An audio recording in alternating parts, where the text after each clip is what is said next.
Assalamualaikum warahmatullahi wabarakatuh. Salam hebat untuk guru penggerak dimanapun Anda berada. Perkenalkan, nama saya Rizky Bagus Sujarwo, SPD. Saya bekerja di SD Negeri Kedaung 01. Pada kesempatan hari ini, saya akan mensosialisasikan modul wajib 1 dan 4. Beserta juga saya mensosialisasikan modul 2 dan 3. Semoga apa yang saya sampaikan di kesempatan hari ini tentunya bisa bermanfaat untuk calon guru penggerak di Indonesia. Jangan lupa like, komen, dan subscribe channel saya. Terima kasih. Salam guru hebat, salam guru penggerak angkatan 4. Wassalamualaikum warahmatullahi wabarakatuh. Ya, sebelumnya Assalamualaikum warahmatullahi wabarakatuh. Bagaimana keadaannya, Bapak Ibu semuanya sehat? Ya, alhamdulillah, semoga dalam keadaan sehat semuanya. Pertama-tama, marilah kita panjatkan puji syukur atas keberkahan, atas nikmat sehat, nikmat sempat, sehingga kita di kesempatan hari ini bisa berkumpul dalam rangka sosialisasi modul 1, modul 2, modul 3 sampai dengan modul 4 guru penggerak pada bulan kedua, yang tentunya dengan saya calon guru penggerak dari Kabupaten Cilacap, Kecamatan Kroya, Rizky Bagus Sujarwo. Tempat instansi saya bekerja di SD Negeri Kedaung 01 dengan fasilitator dari Kemendikbud yaitu Bapak Bulani dan pengajar praktek Bapak Bambang Harimanto. Tentunya sholawat serta salam kita junjungkan kepada Nabi Agung Muhammad Sallallahu Alaihi Wasallam. Semoga kita mendapatkan syafaat beliau di hari kiamat. Allahumma amin. Berdirinya saya di sini tak lain halnya yaitu akan mensosialisasikan seperti tadi yang saya berikan modul 1, 2, 3, dan 4 program guru penggerak tentunya pada guru dan karyawan SD Negeri Kedaung 01 beserta Ibu Kepala Sekolah tentunya di kesempatan hari ini.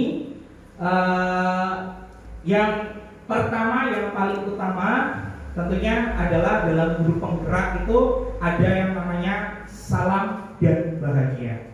Ya, kenapa ada salam dan bahagia dalam guru penggerak? Ya, karena dalam menciptakan generasi emas pada abad ke-21 ini kita harus sebagai guru harus menjadi pribadi yang bahagia terlebih dahulu. Ya. Di modul 1 saya akan menjelaskan yang pertama adalah biografi Ki Hajar Dewantara.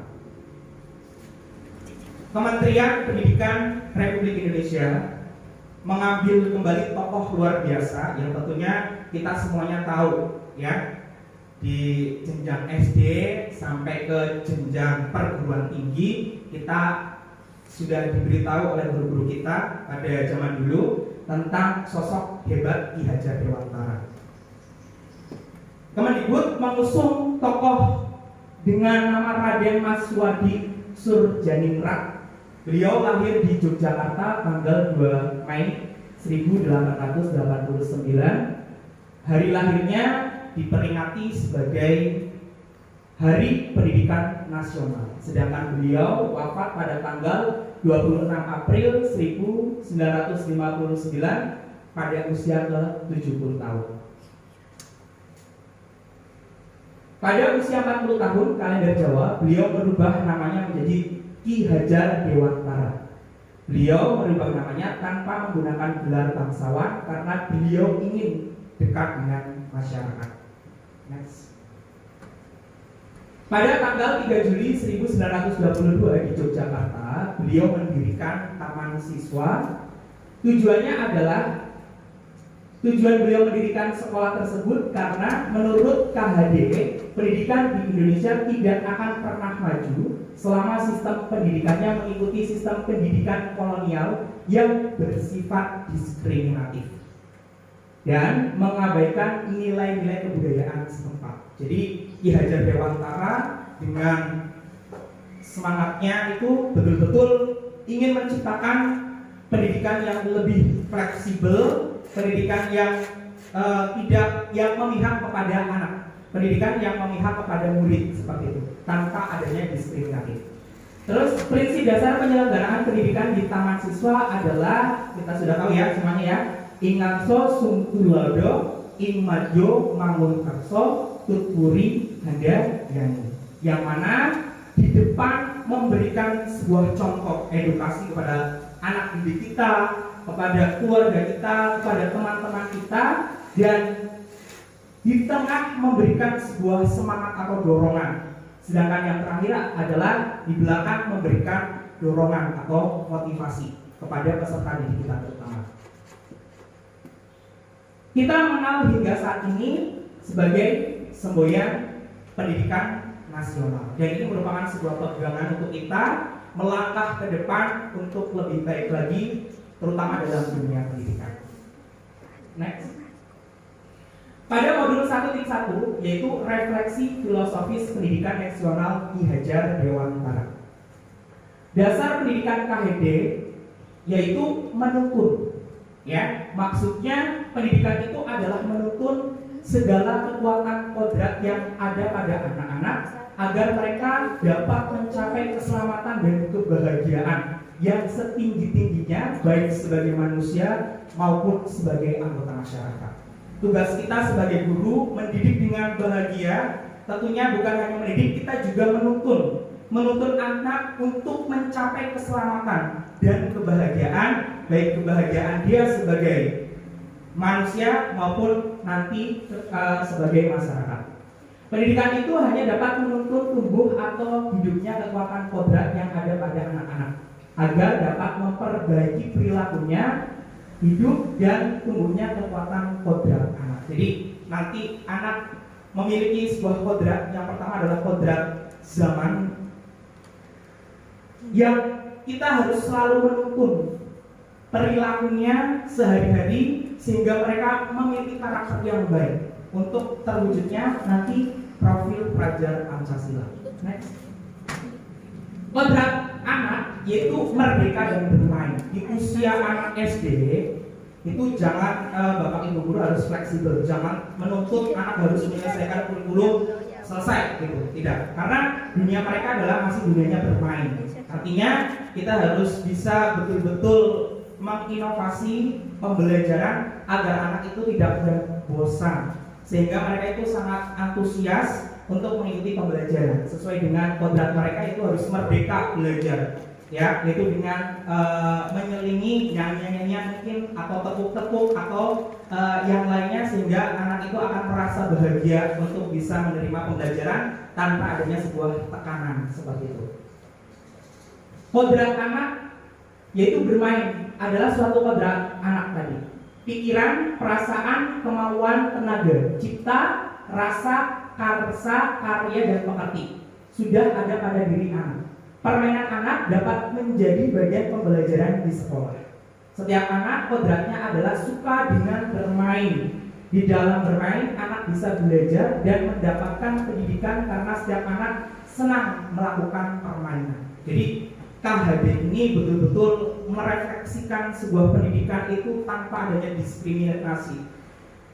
Anak harus menyelesaikan kurikulum seperti itu, dan anak harus mencapai capaian tertinggi mereka dengan pengetahuannya. Ternyata tidak. Jadi anak itu betul-betul diberikan sebuah kebebasan tanpa kita meninggalkan kaidah-kaidah yang sudah ada di masyarakat, sehingga mereka itu bisa leluasa untuk mendapatkan sebuah pendidikan dengan jalannya mereka masing-masing, dengan potensi, dengan bakat mereka masing-masing.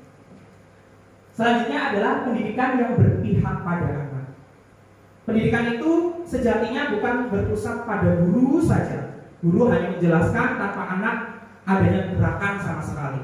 Anak juga butuh dimengerti dengan cara mereka itu diberikan kesempatan untuk belajar, kesempatan untuk mengemukakan pendapat, kesempatan untuk berkreativitas, kesempatan untuk bisa menangkap apa yang diberikan guru dengan jalannya mereka. Tanpa kita mendikte harus A, harus B, harus C, harus D. Tetapi kita harus betul-betul memahami kodrat anak, yaitu dengan cara memahami potensi mereka, gaya belajar mereka, sehingga mereka akan merasa merdeka dalam kelasnya dan akan tercipta sebuah pemikiran yang baik, terutama anak akan menjadi kritis dan inovatif. Jadi pembelajaran saat ini jangan hanya terpusat pada guru, tetapi libatkan anak di segala aspeknya.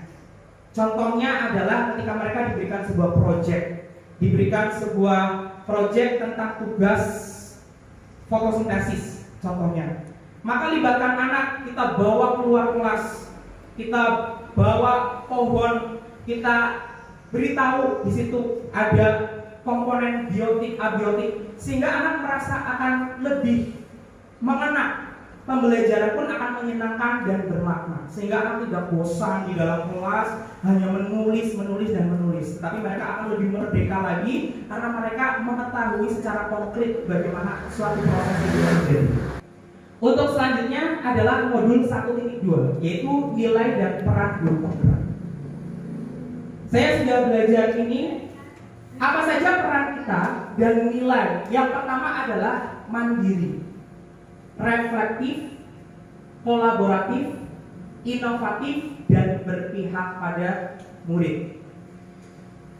Menggerakkan komunitas praktisi, menjadi coach bagi guru, mendorong kolaborasi, mewujudkan kepemimpinan murid, dan menjadi pemimpin pembelajaran. Untuk selanjutnya, visi guru penggerak. Kita sebagai guru juga harus punya visi. Apa sih visi kita sehingga pendidikan itu harus maju? Nah, profil pelajar Pancasila. Tadi berawal dari profil pelajar Pancasila akan menjadi visi, makna kata. Contohnya, saya ingin menjadikan peserta didik saya adalah pribadi yang beriman, bertakwa kepada Tuhan Yang Maha Esa. Atau saya ingin anak saya menjadi pribadi yang mandiri, pribadi yang kreatif, pribadi yang gotong royong. Itu tergantung visi masing-masing guru. Selanjutnya, prakarsa perubahan. Mulai dengan prakarsa perubahan-perubahan, seperti dengan adanya sebuah tindakan atau aksi-aksi nyata, praktek-praktek baik di dalam kelas. Terus selanjutnya kekuatan. Masalahnya apa? Masalah yang terjadi adalah siswa saya itu di dalam kelas berisik terus. Siswa saya di dalam kelas tidak konsentrasi. Kita berangkat dari masalah itu. Jadi kita buat prakarsa perubahan itu. Bagaimana agar siswa itu bisa berkonsentrasi dengan apa yang kita akan berikan. Terus nanti setelah ada inquiry apresiatif dari kita, akan muncul yaitu namanya model Bagja. Dengan membuat pertanyaan utama, ambil pelajaran dari masalah kita, gali mimpi, jabarkan rencana, selanjutnya atur eksekusi. Mengungkapkan, mengapresiasi, memungkinkan, memberdayakan, menyatukan, dan mewujudkan. Ini adalah tadi prakarsa perubahan pada model Bagja. Ambil pelajaran. Setelah kita merefleksikan diri sesuai dengan peran dan nilai guru penggerak tadi, ternyata di kelas saya masih tingkat prestasi atau bahkan tingkat partisipasinya kurang. Dari ambil pembelajaran itu nanti gali mimpi. Apa mimpimu sebagai guru? Ya, mimpi saya adalah untuk mewujudkan pelajar atau peserta didik yang lebih semangat lagi, lebih inovatif lagi.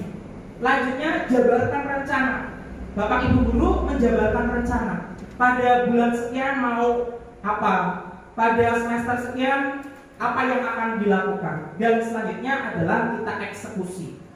Dan praktek-praktek baik itu bukan hanya tentang yang ada pada profil pelajar Pancasila, melainkan bisa menggunakan seperti peran dan nilai guru penggerak tadi. Untuk selanjutnya, modul 1.3 ini, yang pertama adalah visi tadi sudah mengeksekusi rencana. Kalau sudah mengeksekusi rencana, selanjutnya adalah membuat rencana Bagja dan nanti akan menghasilkan sebuah visi, yaitu sekolah impian jika kita melaksanakan dengan sangat baik.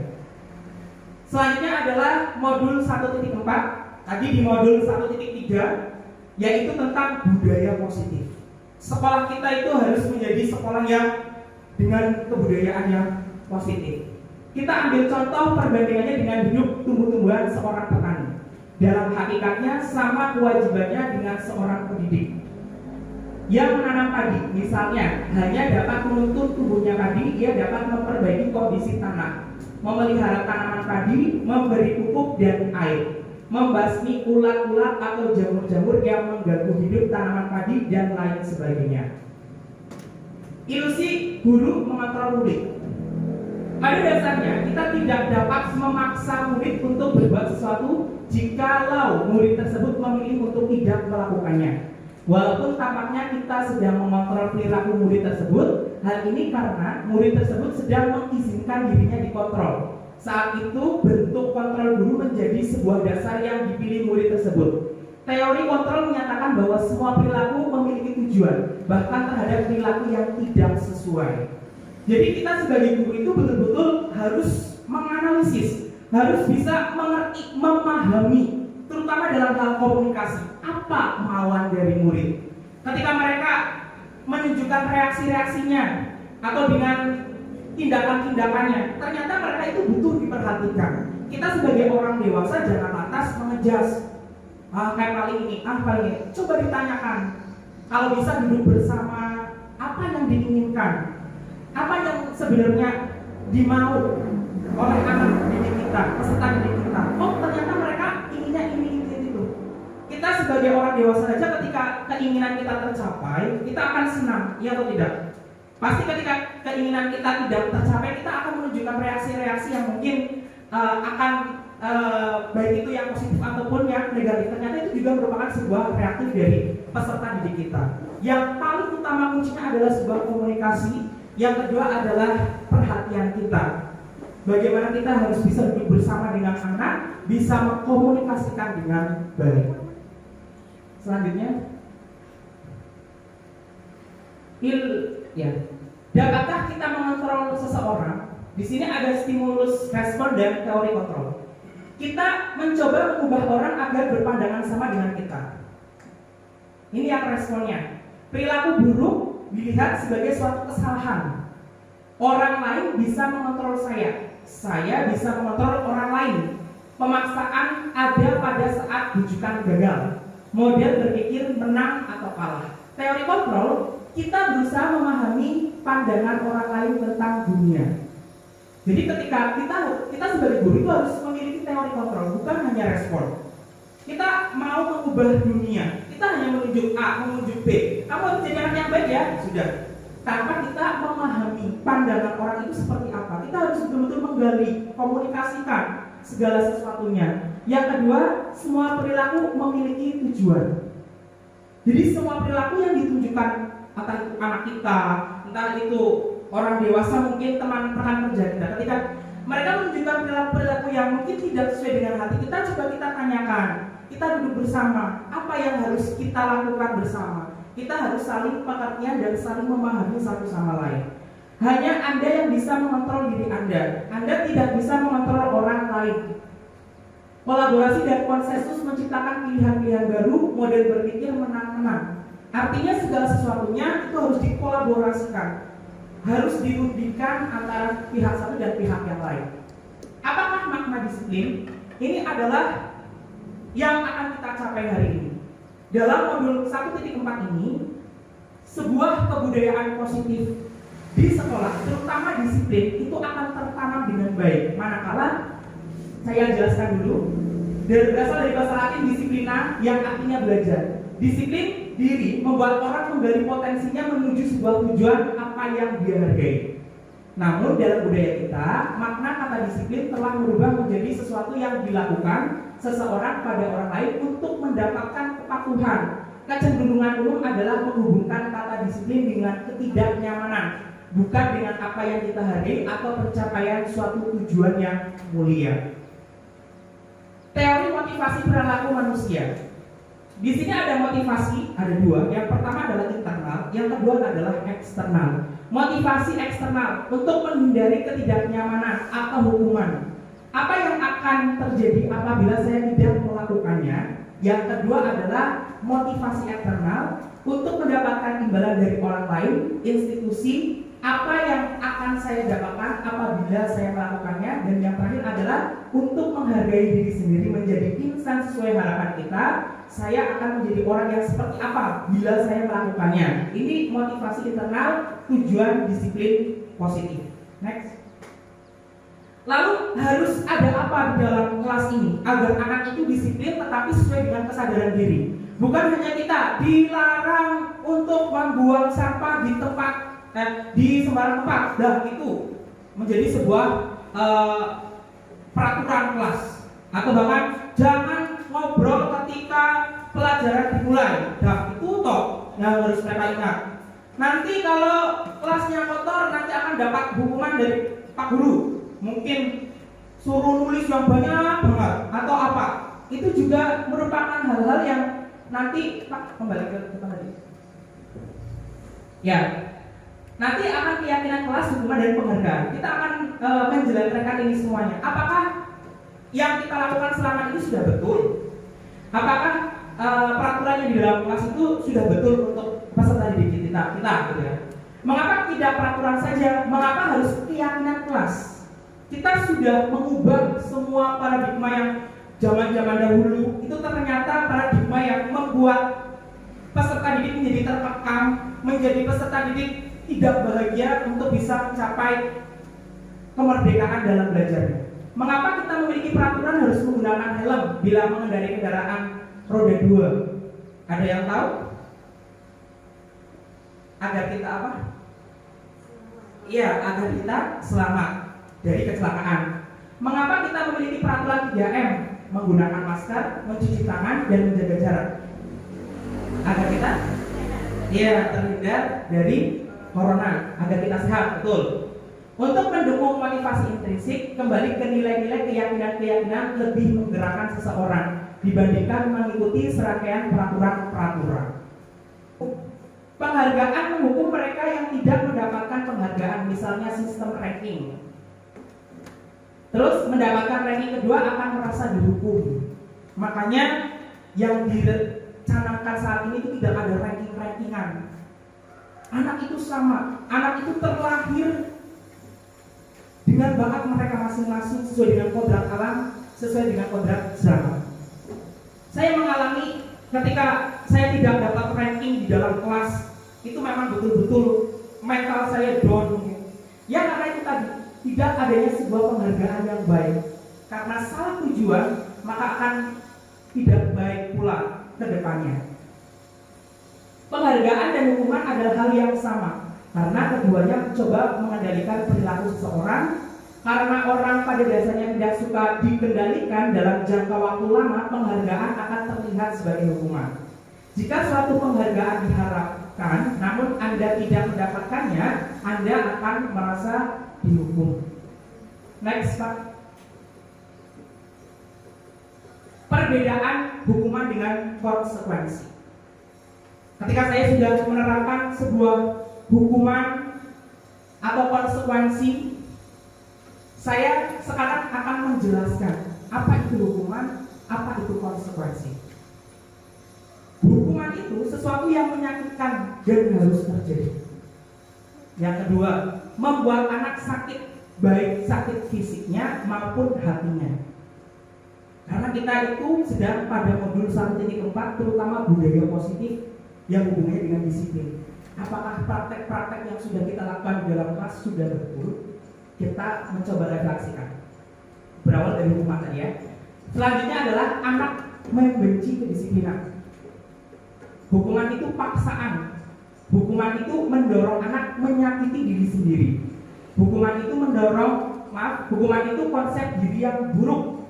Hukuman itu anak belajar untuk menyembunyikan kesalahannya. Hukuman itu marah, rasa bersalah, dipermalukan, merasa tak dihargai.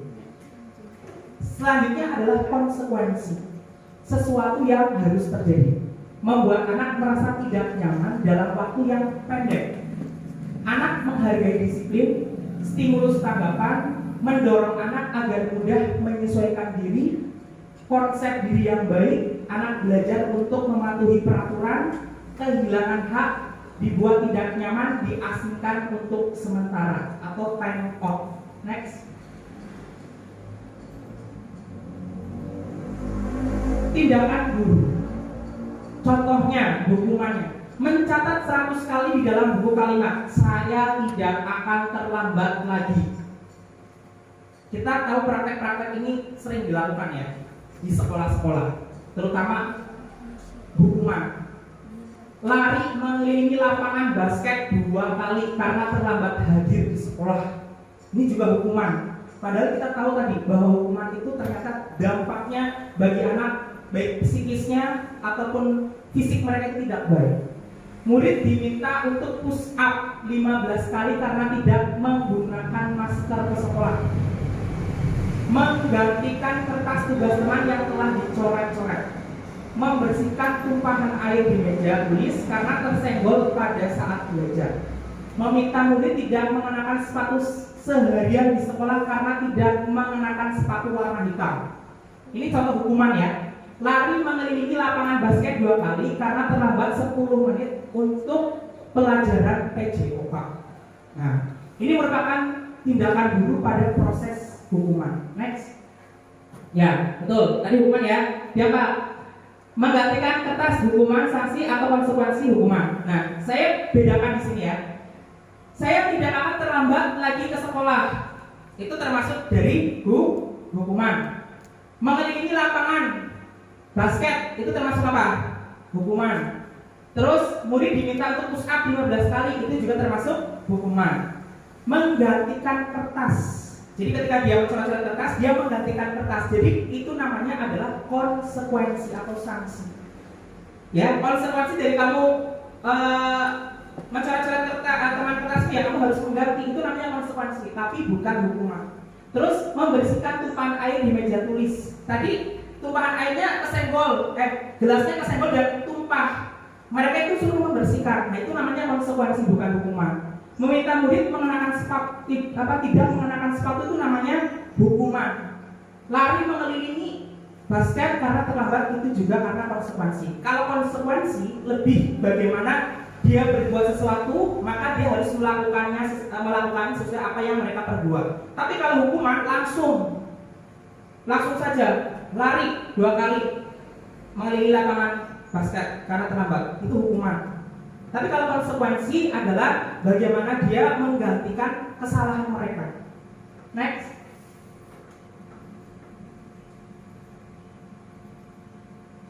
Kebutuhan dasar manusia. Setelah kita mengetahui bahwa hukuman dan konsekuensi ada, ternyata kita juga harus paham dulu. Anak juga memiliki kebutuhan dasar. Kebutuhan yang pertama adalah kebutuhan untuk diterima. Cinta kasih, rasa memiliki dan dimiliki. Anak itu harus melewati ini. Anak harus terpenuhi kebutuhannya. Pertama adalah rasa kasih sayang. Kita sebagai orang tua sudah memberikan cinta atau belum ke anak kita? Terutama peserta didik karena kita berada di sekolah. Apakah kita sudah memberikan rasa kasih sayang untuk mereka, rasa cinta yang tulus untuk mereka, sudah atau belum? Yang kedua adalah penguasaan, kebutuhan pengakuan atas kemampuan. Kita sudah memberikan reward atau belum? Sebuah penghargaan dengan tujuan yang benar. Ingat ya, sebuah penghargaan dengan tujuan yang benar. Belum ke anak. Contohnya kita berikan apresiasi ketika mereka sudah berbuat baik. Nah, kamu sudah berbuat baik, sudah membantu ibu mengepel ruangan ini bersama teman-temanmu. Ibu sangat bangga dengan kamu, atau bapak sangat bangga dengan kamu, dengan cara ditepuk pundaknya. Mereka itu akan merasa terpenuhi, terutama dalam sebuah penguasaan, kebebasan. Mereka sudah diberikan sebuah pilihan atau belum? Atau hanya kita yang menentukan? Kamu harus jadi A, kamu harus B, kamu nggak boleh seperti itu, kamu jangan duduk di situ, kamu nggak boleh lari di kelas, kamu nggak boleh minum di kelas, kamu nggak boleh jajan, kamu nggak boleh istirahat. Kita sudah memberikan sebuah pilihan atau belum ke anak itu? sebuah kebebasan untuk mereka mengutarakan sebuah pendapatnya. Ketika kebutuhan itu tidak terpenuhi, maka anak akan mengalihkan dengan perilaku-perilaku mereka. Kesenangan, kita juga harus memberikan sebuah edukasi, sebuah pembelajaran tentang sebuah kebahagiaan. Anak sudah bahagia belum? Atau mereka malah justru dalam sebuah tekanan. Next. Kebutuhan apa yang mereka perlukan? Bertahan hidup, kasih sayang, penguasaan, kebebasan, atau kesenangan. Coba ya. Ibu guru bilang, aku tidak boleh bersenandung sewaktu mengerjakan tugas. Katanya kelas harus tenang, tidak ada suara. Padahal kan aku suka dan senang bernyanyi. Coba Pak, diklik Pak. Diklik. Ya, di sini. Ini aja. Nah, lihat. Ini merupakan sebuah 5 posisi kontrol. 5 posisi kontrol. Kita sebagai guru berada di posisi yang mana? Apakah kita sebagai penghukum? Apakah sebagai pembuat orang merasa bersalah? Atau sebagai teman? Atau sebagai pemantau? Atau sebagai manajer? Dalam guru penggerak, kita diajarkan tentang kepemimpinan, terutama 5 komponen posisi kontrol ini. Lalu pada puncak mana kita harus menempatinya? Coba ya, kita analisis bareng-bareng Bapak Ibu guru semuanya. Masih pada semangat? Ya, semangat ya. Saya ajari tepuk hebat. Mau ya, Bapak Ibu ya? Ya. Tepuk hebat, prok prok prok, aku hebat, prok prok prok, kamu hebat, prok prok prok, kita hebat, prok prok prok, aku hebat, kamu hebat, kita hebat, hebat, hebat, yes. Siap ya? Ya. Tepuk hebat, aku hebat, kamu hebat, kita hebat, aku hebat, kamu hebat, kita hebat, hebat, hebat, yes. Tepuk tangan. Ya. Coba kita menjadi guru yang selalu merefleksi, selalu semangat, selalu senang, selalu bahagia. Oke, kita lanjut menganalisis bagaimana 5 kontrol posisi yang harus kita lakukan. Yang pertama adalah penghukum. Guru berbuat, menghardik, menunjuk-nunjuk, menyakiti, dan menyindir. Ini ciri-ciri guru penghukum seperti ini: menghardik, menunjuk-nunjuk, menyakiti, dan menyindir. Ya, terus guru berkata, kalau kamu tidak melakukannya, awas ya, rasakan. Itu tipe penghukum. Ya. Contoh, memberontak, menyalahkan orang lain, berbohong. Kamu sudah berbohong, kamu salah. Nah, itu penghukum juga. Kaitannya dengan dunia berkualitas. Murid meletakkan, contoh ya, saya bahas dari guru berbuat dulu. Nah, menghukum, menghardik, menunjuk-nunjuk, menyakiti, menyindir. Ih, kamu jadi anak kok kecil banget, tadi pagi belum mandi ya. Nah, itu penghukum, tipe penghukum seperti itu. Ya. Atau kamu gak pakai ini, coba langsung lari. Nah, membuat orang merasa bersalah. Jadi ini ada 5 tipe, 5 posisi kontrol ya. Berceramah dan mengatakan seharusnya kamu itu, nah itu. Ibu sangat kecewa dengan kamu karena kamu tidak mematuhi peraturan. Nah, itu membuat orang merasa bersalah. Jadi anak itu merasa bersalah. Oh iya. Nah, terus teman, sebagai teman, yaitu membuat alasan-alasan untuk muridnya. Coba kamu tadi ini apa? Alasan terus. Kemarin juga nggak bawa, sekarang nggak bawa, semuanya alasan. Nah, pemantau, menghitung dan mengukur. Ya, jadi kita hanya anak ini, anak ini.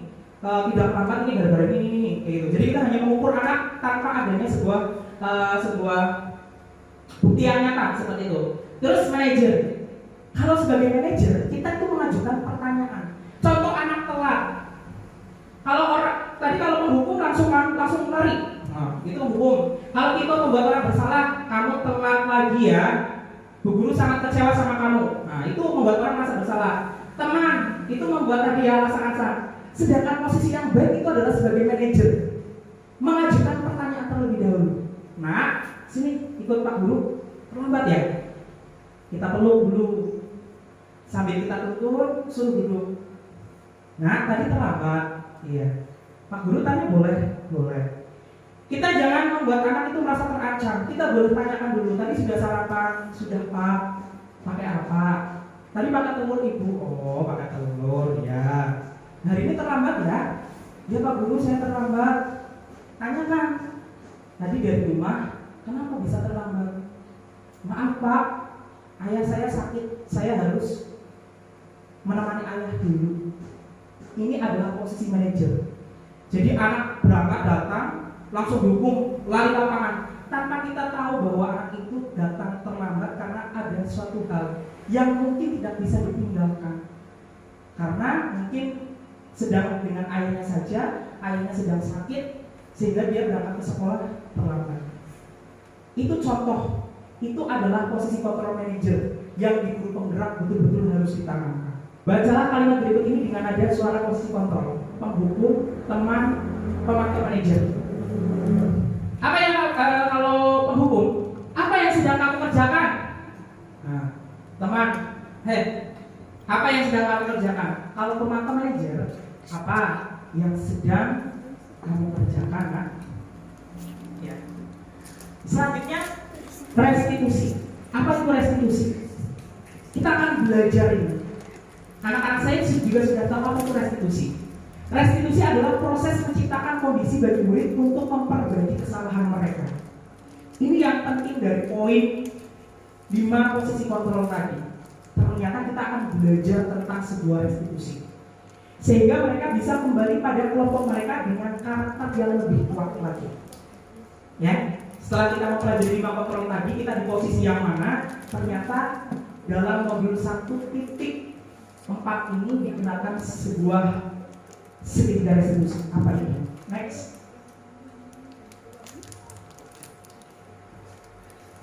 Kesan apa? Ya. Ciri-ciri restitusi 9. 1. Bukan untuk menebus kesalahan, namun untuk belajar dari kesalahan.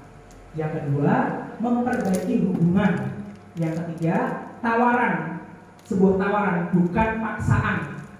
Yang keempat, restitusi menuntut untuk melihat ke dalam diri. Yang kelima, restitusi mencari kebutuhan dasar yang mendasari tindakan tadi dilakukan.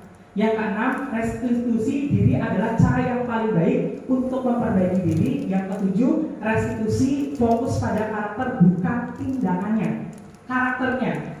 Dan restitusi fokus pada solusi.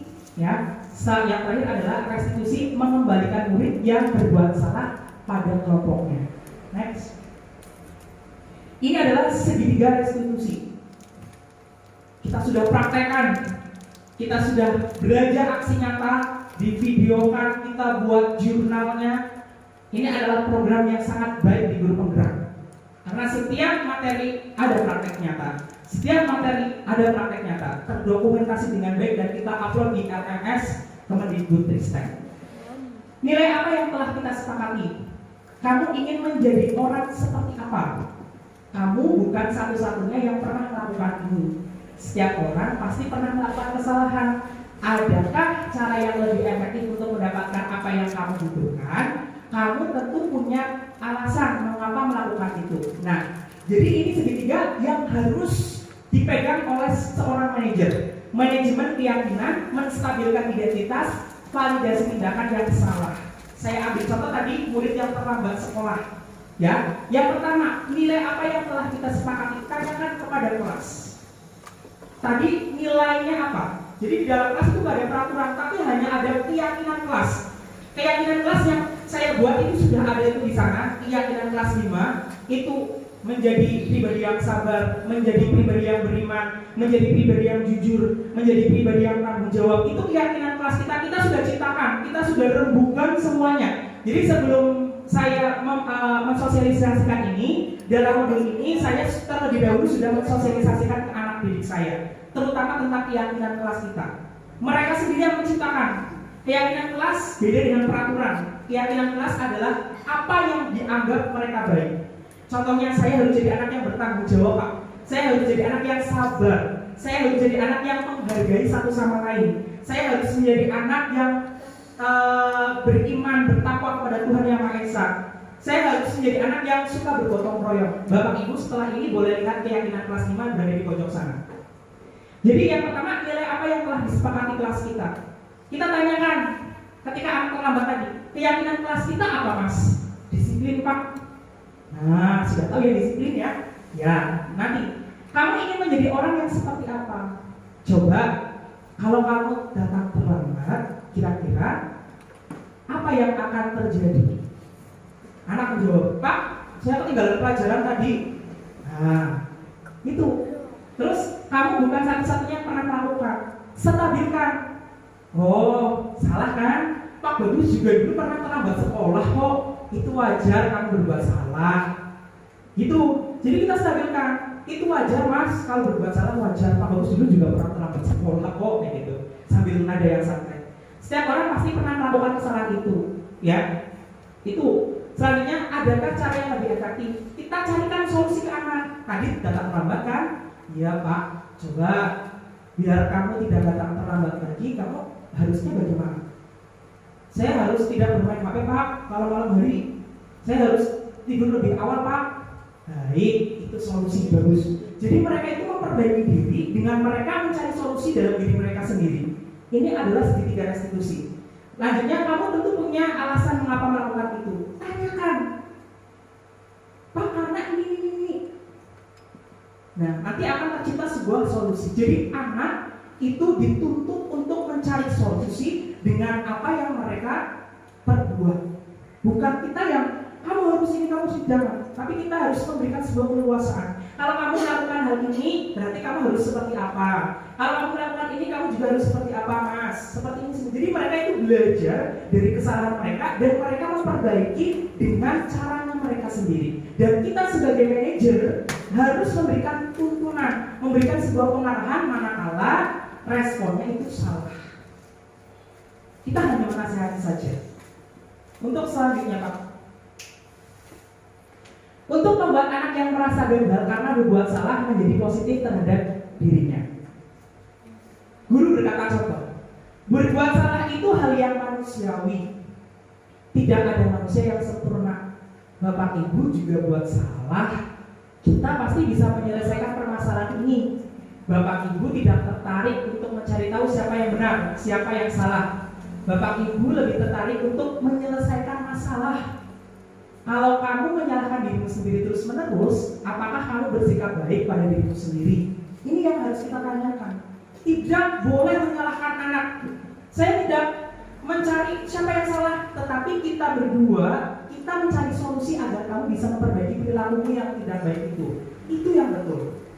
Jadi tidak boleh ngejudge kamu salah, kamu harus seperti ini. Besok kamu harus ini, jangan. Tapi kita diskusikan dengan anak bagaimana caranya anak itu menemukan masalahnya, menemukan juga solusinya. Nanti kita sebagai guru dikuatkan kembali. Itu yang baik. Jadi ini perkataan-perkataan yang positif sehingga anak itu akan membekas dengan baik. Selanjutnya, Pak, membantu siswa mengenali basic need atau kebutuhan yang ingin dipenuhi ketika melakukan kesalahan itu. Pada dasarnya setiap tindakan manusia tujuannya adalah memenuhi basic tadi 5 kebutuhan dasar. Masih ingat ya Bapak Ibu ya? Ya, yang pertama guru berkata, kamu bisa saja kan melakukan hal yang lebih buruk, tapi kamu tidak melakukannya kan? Kamu pasti punya alasan mengapa melakukannya. Apa yang penting bagi kamu? Kamu boleh tetap berusaha menjaga sikap itu, tapi tambahkan sikap yang lain, yang baru. Maukah kamu belajar cara lain untuk mendapatkan yang kamu butuhkan tanpa harus memukul? Ya. Jadi kita tidak mau jadi biasanya jangan mukul, jangan, tapi kita coba kasih ke anak pertanyaan gitu. Maukah kamu belajar cara lain untuk mendapatkan yang kamu butuhkan tanpa harus memukul temanmu? Kita cari anaknya, iya Pak, saya harus seperti ini. Ya, itu bagus. Coba diterapkan di kelas ya. Ya, gitu. Terus, apakah kamu bisa melakukan dengan lebih baik besok lagi? Kita juga kuatkan lagi. Besok bisa ya melakukan dengan baik, bisa Pak.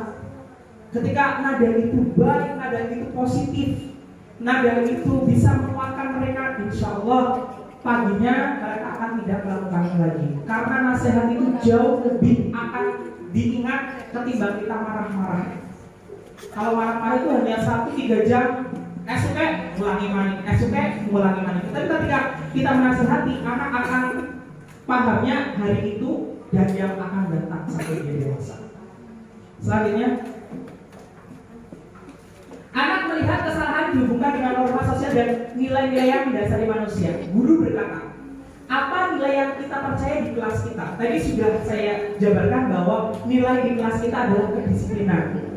Nilai universal apa yang telah kita sepakati. Kelas yang ideal itu seperti apa sih? Kamu ingin jadi anak seperti apa? Apa yang kamu rasakan ketika kamu melakukan itu? Kamu menjadi orang yang seperti apa? Kita juga harus menanyakan itu ke anak.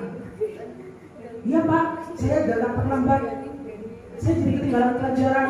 Nah, itu yang tidak baik. Untuk selanjutnya,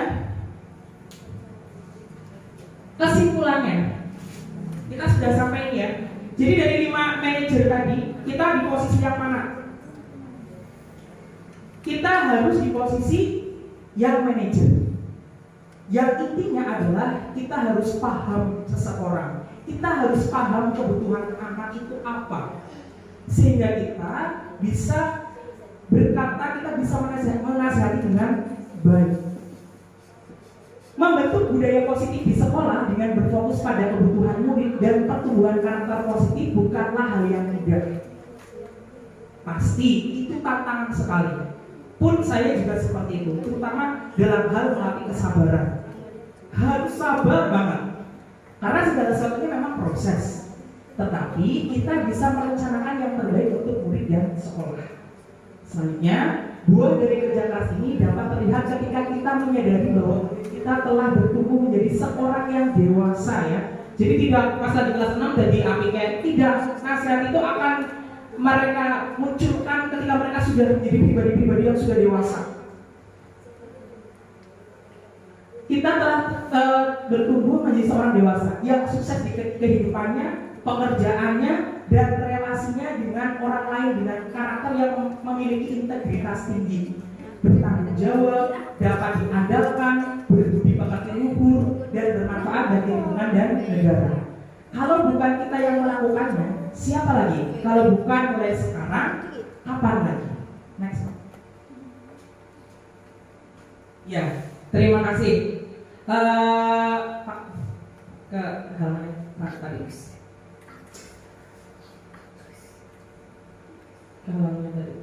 Ya. Alhamdulillahirrahmanirrahim. Tadi sekelumit dari sebuah paparan saya tentang modul yang baru saya pelajari.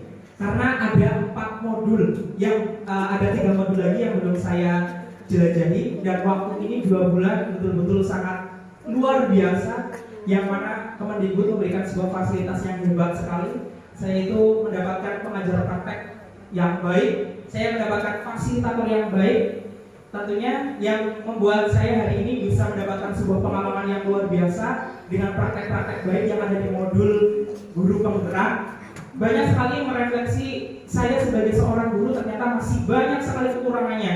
Apa yang saya pelajari hari ini, kadang-kala saya juga pernah melakukannya dan masih salah.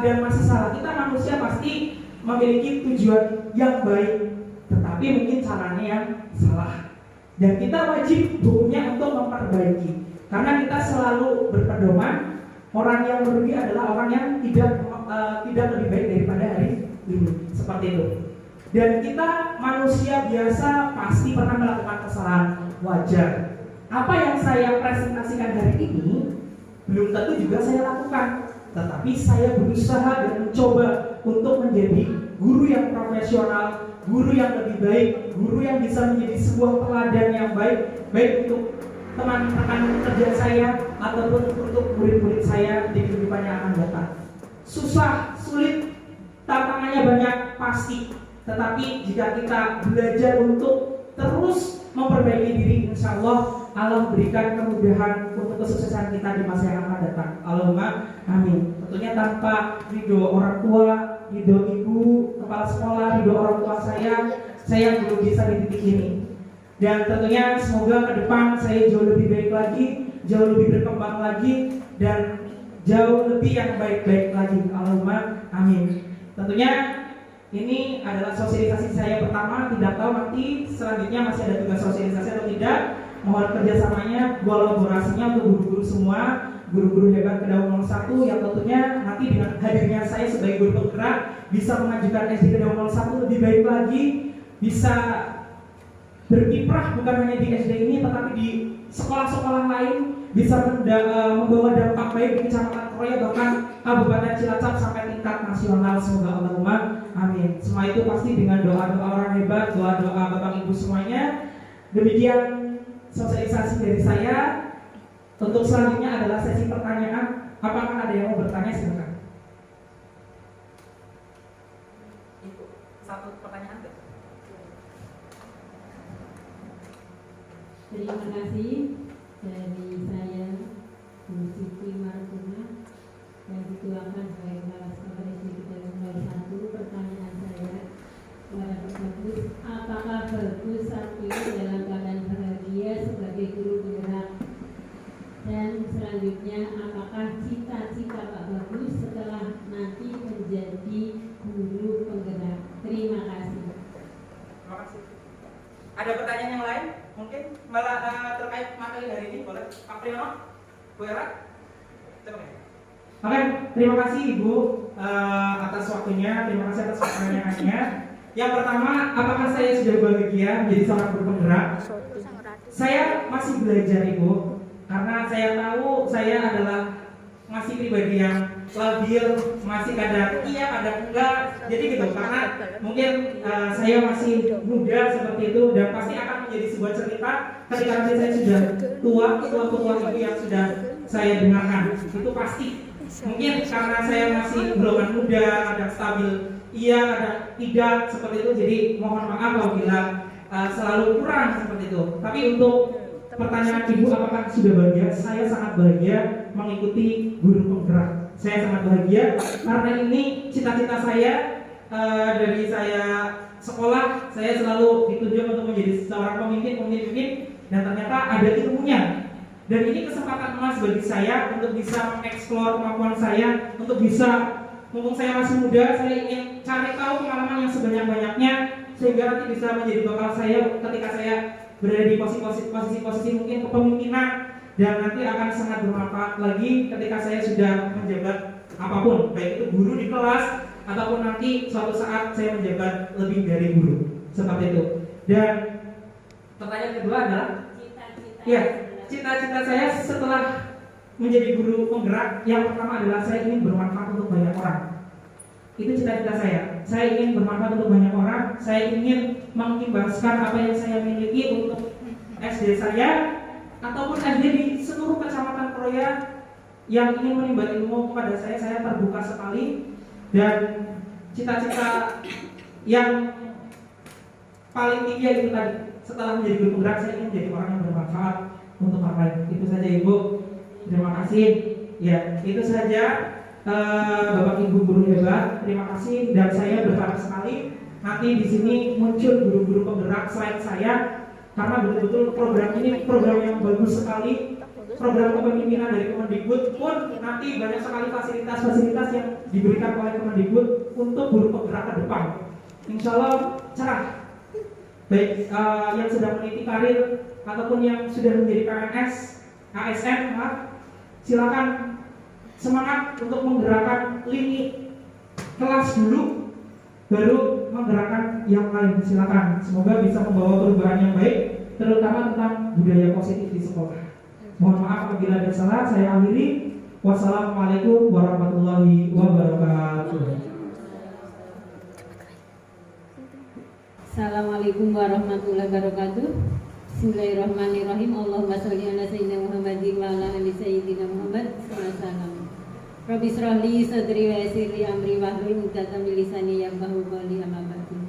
Yang terhormat Bapak Ibu guru SD Negeri Kedaung 01, yang bahagia Bapak Rizky Bagus Darwo yang sebagai guru penggerak, terima kasih. Yang pertama saya ucapkan terima kasih segala ilmunya yang sudah disampaikan kepada saya dan kepada teman-teman ibu bapak guru di SD kita bersama. Semoga ilmunya bermanfaat, Allahumma amin. Ibu merasa bangga memiliki guru penggerak yang seperti Pak Bagus yang notabene masih muda, masih banyak cita-citanya sangat tinggi. Terima kasih banyak memotivasi kami semua sehingga kegiatan pembelajaran di SD Negeri Kedaung 01 banyak mengalami perubahan untuk membentuk anak-anak yang menjadi soleh-solehah, menjadi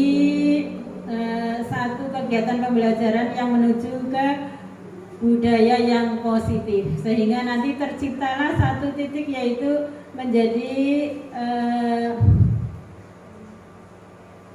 apa tadi yang dikatakan, penggerak yang berprestasi, yang bisa bermanfaat ilmunya tentunya, terutama dari keluarga SD Negeri Kedaung 01, kemudian merambah kepada Korwil di Kecamatan Kroya, Kabupaten Cilacap, dan insya Allah menjadi guru yang terhebat di tingkat nasional. Amin. Yang ilmunya bermanfaat bagi dunia pendidikan pada umumnya. Terima kasih, begitu Bapak Gus, semangat, terus semangat dan banyak-banyaklah belajar, patuhi fasilitator dan pembimbingnya. Terima kasih Pak Dalani, terima kasih Pak Bambang. Salam dari saya, Assalamualaikum warahmatullahi wabarakatuh.